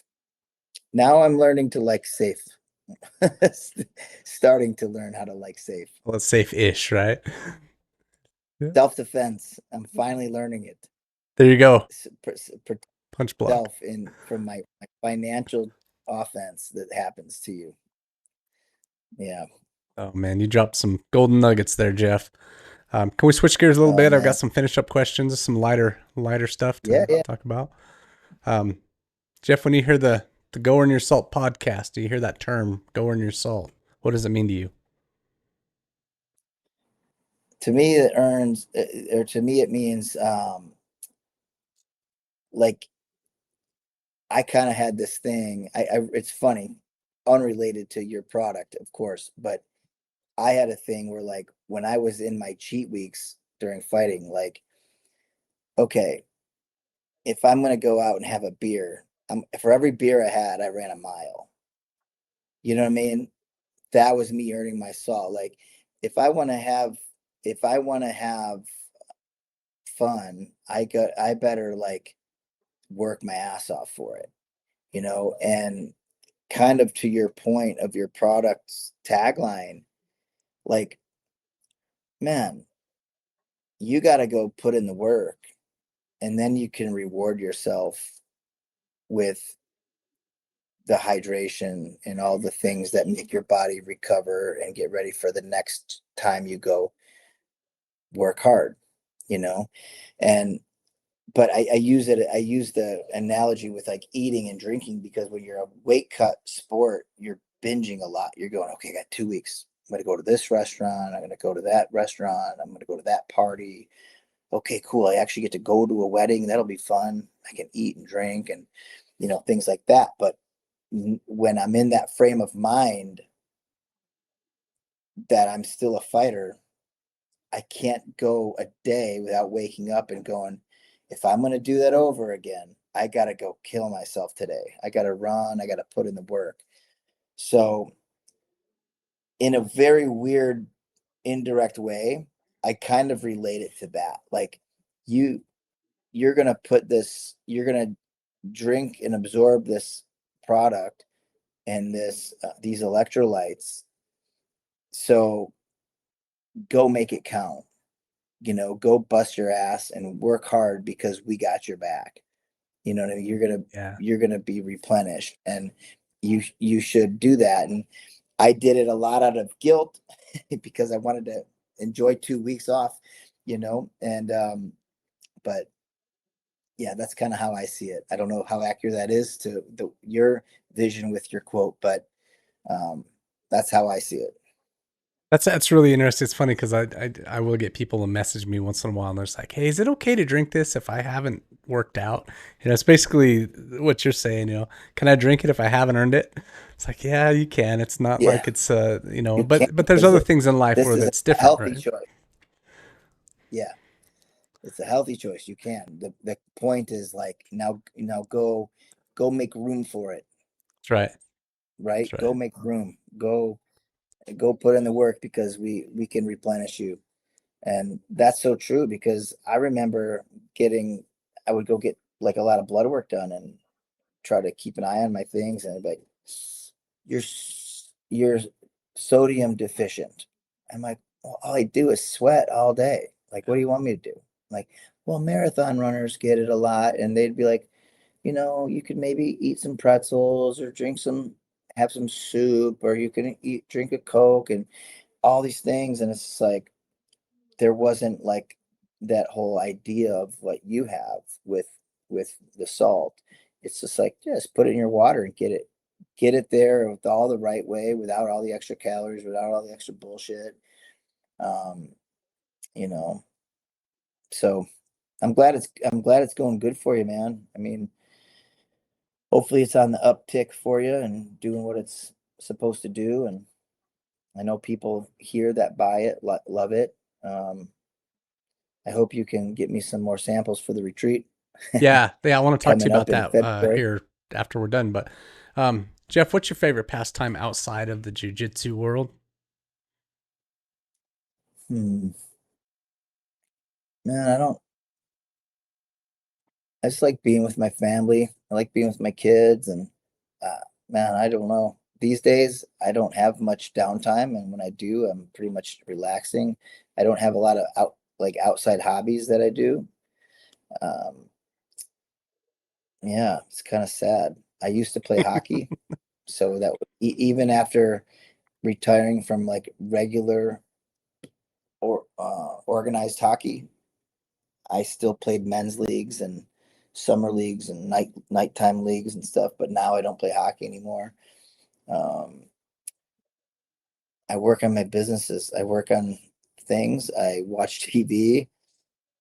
I like to eat. Unfortunately, that's a bad hobby.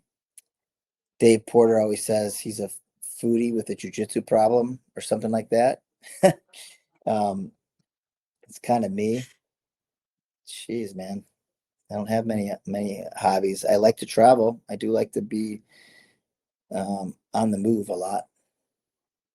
You know, every time I've been around you when you're in a crowd of people, especially it's always been jiu-jitsu folks, but yeah, you always seem to be in your element, man. Yeah, I like a different audience, and when you teach every day at the same place, sometimes I'll tell the guys here, like, man, I feel like I'm giving you gold coins, and you're acting like I'm giving you pennies. Like I'm giving you good stuff, and they're all just blank stare, like, are we gonna roll? Oh, Can we roll man. now? Like, okay. It's funny. It was I didn't realize that. I remember there were days when Keith Owen would teach stuff, you know, and I'm kind of like, man, I've seen this one before. And, you know, it wasn't until after he passed away and I look back and go, man, he was dropping gold every day. And I just, some days was numb to it. And that irritates me now, you know, That's on why this it's side of it. right, but that's why it's important for like when people have to travel out of state, or if there's a seminar going on down the street. I used to be like, no, don't go, but I'm like, go learn from him, go train when you're in that state or that state, because 99 out of 100 times everybody comes back and goes, man, how'd you do? Oh, dude, I did great. Did you learn anything? Yeah, a little bit, but just we're spoiled. We're spoiled. Yeah. And they realize, like, but when you're born and raised on my mat and you never leave it, and you're on Instagram and you're seeing all these things and you're seeing all your friends that you become friends with friends, like, oh man, how different could it be if Jeff did this? And what if we had this? What if we had that? It's just like, oh, you go be a part of that. You understand that's like, it's like watching TV. You're watching a post on Instagram. Go train at that place. And not only that, train with them for a week, train with them for 2 weeks. Don't train when they're trying to get you to be a member. Train with them after they got you as a member, and then see what that becomes. So it's always a good thing to just encourage people to go and train with other people. I say, don't go train with the guy down the street and then become their social media person, making posts and tags and promoting their business. You could just go train. Yeah.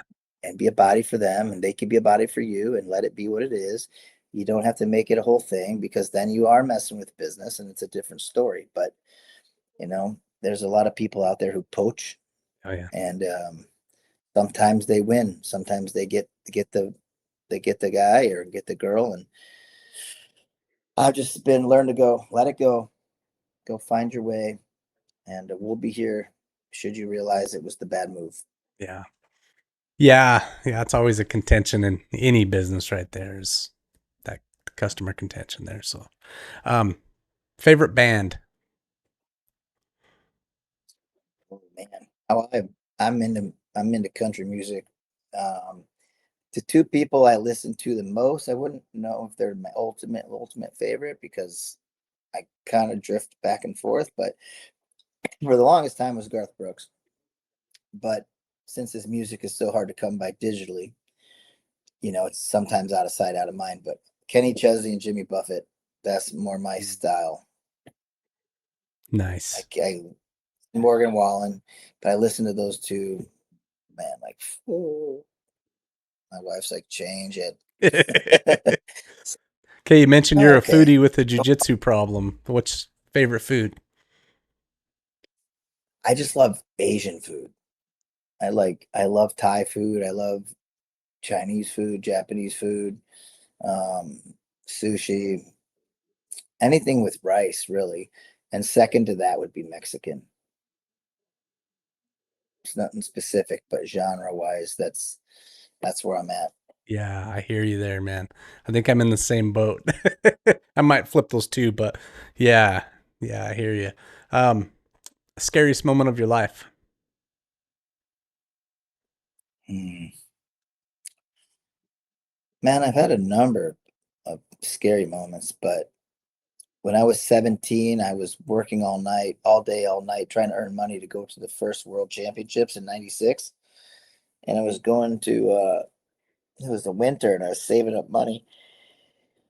And I fell asleep at the wheel, driving my girlfriend's dad's van that I borrowed. I had to take all the seats out because mine was in the shop.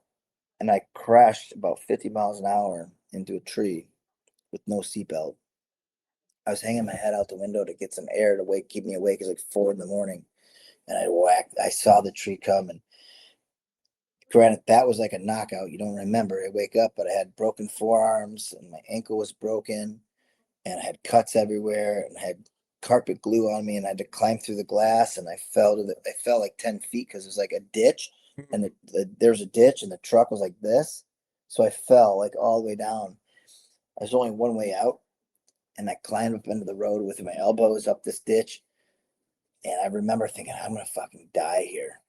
And I was laying there in the cold, and I tried to get out this like cell phone I had, and I couldn't dial it, and it was freezing cold, and the snow was coming, and then way down the ways I see a car coming, and I'm like, oh cool, they're gonna stop, and then they pass me, and then the next one passed me. I'm like, what the hell?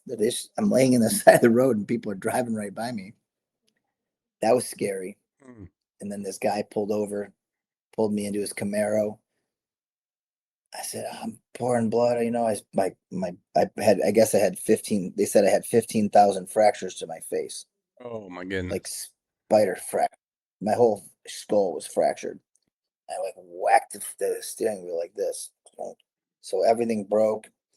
They reconstructed my nose and reset my orbitals and all my bones, and then put me in a face cast. And I thought I was gonna die because I was bleeding so much. And then this guy put me in his car. And I said, I'm going to bleed in your car. He said, don't worry, it's my friends.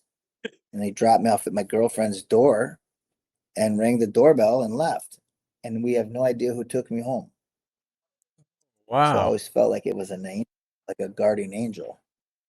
I said that it was a gray Camaro, probably like a 95, 96, brand new. It was nice. I went up to the auto shop, the gas station. I went up to everybody. Nobody, when I was better, nobody knew the car. I looked around everywhere. Well, whoever's car that is covered in blood. And they didn't seem to care, Wow, man. but they also knew where I was going, which was weird.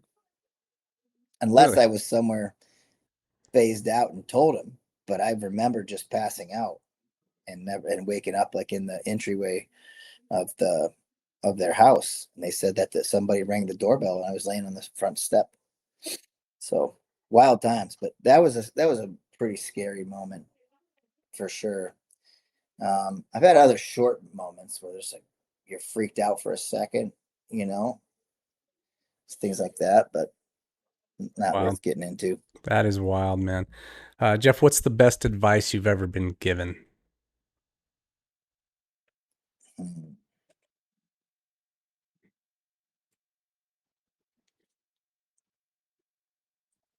man.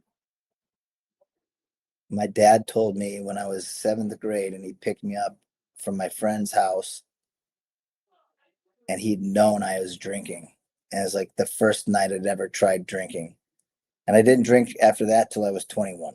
Like that was the moment, that was the night where I thought, okay, all the guys are doing it. My dad knowingly knew that I was drunk and I was sick, and he made me go to work. I said, "Man, why are you passing the house? Take me home." So now you're working with me today, and he'd yell at me like, "Stop it! You're going." I'm crying. I'm like, "Go to a payphone. I gotta call mom." We get home, and it was like, or we get to the job, and I'm crying. I'm yelling at him, like not yelling, but why? He's like, "Listen to me. I know what you did last night." I was like, "Okay." So am I in trouble? He's like, "No. But if you're going to go out and party like an you're going to wake up and work like one. And like, he goes, don't ever forget that, or you'll never go anywhere in life, kind of thing, And it was like, you could go out and party like you're a man, but you better be willing to wake up and work like one. And it's like, it stuck with me. So that's where I came into that mentality of like, okay, I was in my 20s now and I'm fighting. I'm doing pretty good. I'm at my friend's house. They're like, you want a beer? I'm like, I don't really drink. I'm like, all right, I'll have one. And then I have one, and then I'm like, that was good. I'll have a second. And I say, okay, Jeff, that's 2 miles tomorrow. And that's how I gauged my life. And to top that off, I was always running like 3 miles. So if I add two to that, it's 5. But then if I if I wake up the next day on a Sunday where I'm not supposed to run because I took my day off, I'll run my 2 or 3 miles. But if I don't, because I'm like hungover, because I drank maybe 5 drinks, then on Monday I have to add that 5 to my other 3. Yeah, now you're going 8, So man. There you go. I'd put myself through hell. So I held myself accountable. So it was that kind of thinking that got me through many years. And it wasn't a perfect formula, but it probably kept me in line for the better part of 20 years. Just, dude, go earn yourself. Amazing. Go earn your suds. Right? Go earn your suds. That's how I thought.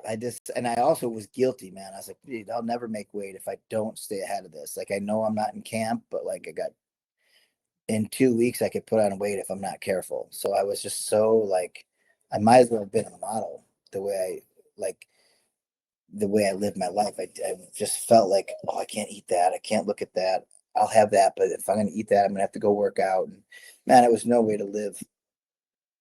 I'm not for it. I strongly advise against it. There's a better way. And I was learning that as I went through my career. And, as the old school generations like mine, as we got further along and there was more knowledge and technology, we realized there's a better way. And, we all start making adjustments and things like that. But still to this day, I never used a bath to cut weight. I tried it once and I hated it. I always use a sauna. I always bundle up. I go for a run. I get my sweat and I jump in the sauna. If it's not moving, I bring a bike in there, and I work it off. I just, sooner the better, rather than sit there and burn my whole core temperature in a hot tub, or in a tub with whatever it is, Epsom salt. Man. Jeff, favorite book of all time? You said you only make it a quarter of the way through, but favorite book of all time? One of the more memorable books that I have is that I had read, a good amount. I wouldn't say half, but I tried to listen to the other half later on, but was The Tipping Point. And that book I like business books. I like books like that, that talk about like, making the stars align for your success, and things that like are required to make things tip over the edge to become successful, but they could also tip over the edge in the other way. That's kind of like an epidemic, or a successful company. They have the same traits. There's like, I don't know, that had some wild stories that really hit me. Um, like that. And then I read a book, forget the name of it, but it was a business book. And it was this guy talking about, that really put me in mind business wise, was like, good is good enough. Cause I was a perfectionist and I spent a lot of money, a lot of stress, and a lot of time trying to make every little aspect of every little thing perfect. I get folders made for handouts for all my students, and they'd come back with the wrong shade of blue. So I'd complain, but they'd be like, you approved it. I'm like, no, this does not look good. I need to see a different. So I'd eat the cost of $2,500 and reorder, saying it's not my brand, because I was told by someone else that branding is everything and color matters. And everyone else is going, dude, I think it looks good. Like, I like that blue. Actually, change of pace. And I was like, no, we're not doing it. I go, everything has to be like this. But in this book, this guy's like, good is good enough mentality after he had spent many years of perfection, seeking and costing the companies lots of money trying to rerun things. So that's another book. Is I forget the name of it, but I could probably figure it out if I were to do a little reading. That's great. Jeff, what's next, man? Where are you going from here? Man, I was just offered a super fight. I did one in May, so ironically, this one is for the same show in May again. It'd be a year apart. I meant to do the Worlds this year, but I injured my finger and I injured my toe really bad again, and I just didn't feel like being annoyed. So I'm gonna hopefully compete next year, either for another organization or possibly for mine. If I can get the bugs worked out on this second show, then JCI 3, maybe I'll compete there. But my second invitational right now, I'm all in, hands on. Like, we got 25, 26 matches.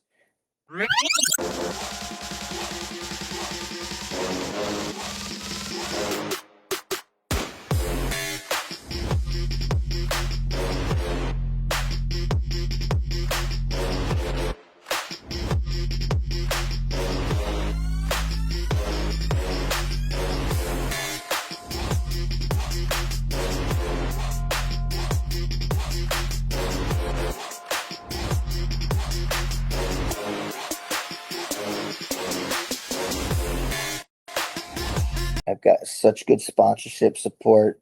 We're going to be streaming live on YouTube. So that's a live and free on YouTube. I'm going to just try to get that audience huge and make sure the sponsors are happy and just keep it free.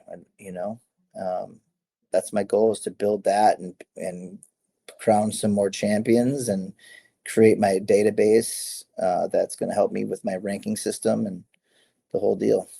It's amazing. That's amazing. Well, look, man, tell the audience where you can be found. You can find me on Instagram at Big Frog BJJ or at Jeff Curran, the Jeff Curran Invitational Instagram. I don't run that, but I do check on it daily, but I don't manage it. If you're in Crystal Lake, Illinois or Chicago area, the metro comes right here. You're welcome to visit and train anytime. And if you train jiu-jitsu and you want to have one of the best vacation weekends of your life training, bjjretreats.com. We have over 200 people every year at my retreat in Cocoa Beach, Florida. And the next one is February 5th through the 8th, 2026. So that's all on the line. And if you follow me on Instagram, you'll get to see my seminar schedule and things like that. So beautiful, man. Yeah. Well, Jeff, I appreciate you spending a couple hours here with me. It's been amazing, dude. Stories are cool. The wisdom is fantastic. You've lived it. You've done it. It's freaking awesome to sit and talk to you. I'm absorbing gold nuggets here, man. Awesome, man. It was great to see you in Park City, man. And hope everybody in Meridian there is doing well, and the school's doing good and all that. So I'm sure I'll be out that way again someday. Yeah. Well, can't wait to see you again, dude. Hopefully sooner rather than later. Hopefully Florida. Yeah. It's right. Jeff, appreciate it, dude. And just tell you, go earn your salt, my friend. Thanks, brother. Appreciate it. See you guys. All right. Hey, you've just finished up this episode, and I want to know, are you or someone you know a getting after it, go earn your salt type of person? If so, message me directly on Instagram at the Go Earn Your Salt podcast, and perhaps we can have you on the show. Also, if you like this content, leave us a review, subscribe, and share with your friends. And perhaps this podcast can help you and them go earn your salt.